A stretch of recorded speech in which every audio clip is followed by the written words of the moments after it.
Mateo chapter 5. At pagkakita sa mga karamihan, ay umahon siya sa bundok, at pagkaupo niya ay nagsilapit sa kanya ang kanyang mga alagad, at binuka niya ang kanyang bibig at tinuruan sila na sinasabi, mapapalad ang mga mapagpakumbabang loob, sapagkat kanila ang kaharian ng langit. Mapapalad ang nangahahapi, sapagkat sila'y aaliwin.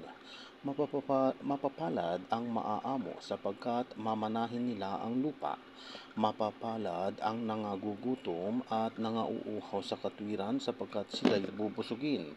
Mapapalad ang mga mahabagin, sapagkat sila'y kahahabagan. Mapapalad ang mga may malinis na puso, sapagkat makikita nila ang Diyos. Mapapalad ang mga mapagpayapa, sapagkat sila'y tatawaging ang mga anak ng Diyos. Mapapalad ang mga pinag-uusig dahil sa katwiran, sapagkat kanila ang kaharian ng langit. Mapapalad kayo pagka kayo'y inaalimura, at kayo'y pinag-uusig, at kayo'y pinagwiwikhaan ng sari-saring masasama na pawang kasinungalingan dahil sa akin. Mga galak kayo at mangagsayang totoo, sapagkat malaki ang ganti sa inyo sa langit, sapagkat gayon din ang kanilang pagkausig sa mga propeta na nangauna sa inyo.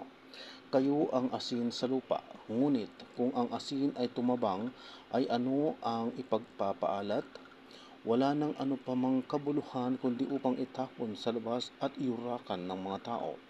Kayo ang ilaw ng sanglibutan. Ang isang bayan na nagtatayo sa ibabaw ng isang bundok ay hindi maitatago.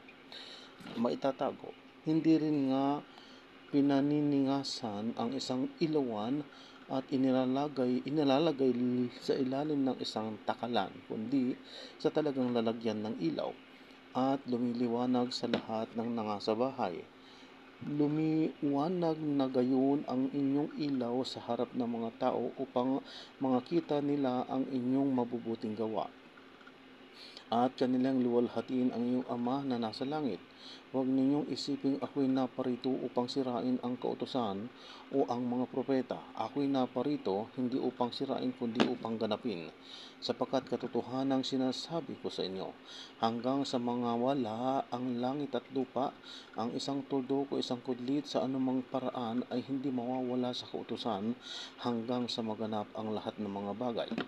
Kaya't ang sinumang sumuway sa isa sa kaliit-liitang mga utos na ito at ituro ang gayon sa mga tao, ay tatawaging kaliit-liitan sa kaharian ng langit. Datapat ang sinumang gumanap at ituro ito'y tatawaging dakila sa kaharian ng langit. Sapagkat sinasabi ko sa inyo, at kung hindi hihigit ang inyong katwiran sa katwiran ng mga eskribya at sa mga pariseo, sa anumang paraan ay hindi kayo magsisipasok sa kaharian ng langit. Narito, narinig ninyo na sinabi sa mga tao ng una, huwag kang papatay, at nang sinumang pumatay ay mapapasapanganib sa kahatulan.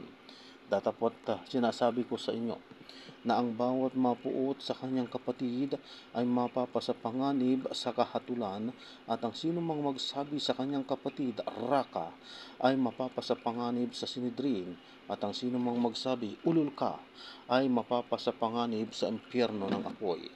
Kaya't kung inihahandog mo ang iyong hain sa dambana, at do'y maaalala mo na ang iyong kapatid ay mayroong anumang laban sa iyo, iwan mo roon sa harap ng dambana ang hain mo, at yumaon ka sa iyong lakad, makipagsundo ka muna sa iyong kapatid, at kung magkagayon ay magbalik ka at ihandog mo ang iyong hain. Makipagsundo ka kaagad sa iyong kaalit, samantalang ikaw ay kasama niya sa daan. Baka ibigay ka ng kaalit mo sa hukom, at ibigay ka ng hukom sa punong kawal, at ipasok ka sa bilangguan. Katotohanang sinasabi ko sa iyo, hindi ka aalis doon sa anumang paraan hanggang hindi mo mapagbayaran ang tapusang beles. Narinig ninyong sinabi, huwag kang mangangalunya. Datapwat sinasabi ko sa inyo, na ang bawat tumingin sa isang babae na taglay ang masamang hangad ay nagkakasala na ang pangangalunya sa kanyang puso. At kung ang kanan mong mata ay nakapagpatisod sa iyo, ay dukutin mo at iyong itapon, sapagkat may mapapakinabang ka pa na mawala ang isa sa mga sangkap ng iyong katawan at huwag ang buong katawan mo ay mabulid sa impyerno. At kung ang kanan mong kamay ay nakapagpapatisod sa iyo, ay putulin mo at iyong itapon sapagkat may mapapakinabang ka pa na mawala ang isa sa mga sangkap ng iyong katawan at huwag ang buong katawan mo ay mapasa impyerno.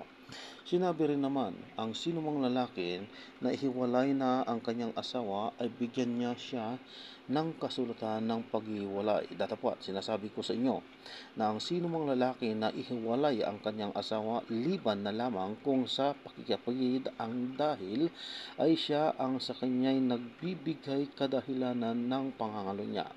At ang sinumang mga asawa mag-asawa sa kanya kung naihiwalay na siya ay nagkakasala na ng pangangalo niya. Bukod sa rito'y inyong narinig na sinabi sa mga tao na una, huwag kang manunumpa ng di katotohanan kundi tupdin mo sa Panginoon ang iyong mga sumpa. Datapwat, sinasabi ko sa iyo, huwag niyong ipanumpa ang anuman kahit ang langit sapagkat siyang luklukan ng Diyos, kahit ang lupa sapagkat siyang tungtungan ng kanyang mga paa, kahit ang Jerusalem sapagkat siyang bayan ng dakilang hari. Kahit man ang ulo mo ay huwag mong ipanumpa sapagkat hindi ka makagagawa ng isang buhok na maputi o maitim. Datapwat, ang magiging pananalita ninyo'y oo, oo, hindi, hindi. Sapagkat ang humigit pa rito ay buhat sa masama. Narinig ninyong sinabi, mata sa mata at ngipin sa ngipin. Datapwat, sinasabi ko sa inyo, huwag kayong makipaglaban o makilaban sa masamang tao, kundi sa sino mang sa iyo'y sumampal sa kanan mong pisngi, iharap mo naman sa kanya ang kabila. At sa mag-ibig na ikaw ay ipasakdal at kunin sa iyo ang iyong tunika, ay iwan mo rin naman sa kanya ang iyong balabal. At sino mang pipilit sa iyo na ikaw ay lumakad ng 1 milya, ay lumakad ka ng 2 milya na kasama niya. Bigyan mo ang sa iyo'y humihingi at huwag mong talikdan ang sa iyo'y mangungutang. Narinig niyong sinabi, iibigin mo ang iyong kapwa at kapuotan mo ang iyong kaaway. Datapwat, sinasabi ko sa iyo, ibigin niyo ang iyong mga kaaway at idalangin ninyo ang sa inyong nag-uusog, upang kayo maging mga anak ng Diyos Ama na nasa langit sapagkat pinasisikat niya ang kanyang araw sa masasama at sa mabubuti at nagpapaulan sa mga ganap na mga hindi ganap. Sapagkat kung kayo'y iibig sa nangagsisibig lamang sa inyo, ano ang ganti sa inyong kakamtin? Hindi ba gayon din ang ginagawa ng mga maniningilang buwis? At kung ang mga kapatid lamang ninyo ang inyong babatiin, ano ang kalabishan ng inyong ginagawa? Hindi ba gayon din ang ginagawa ng mga hintil?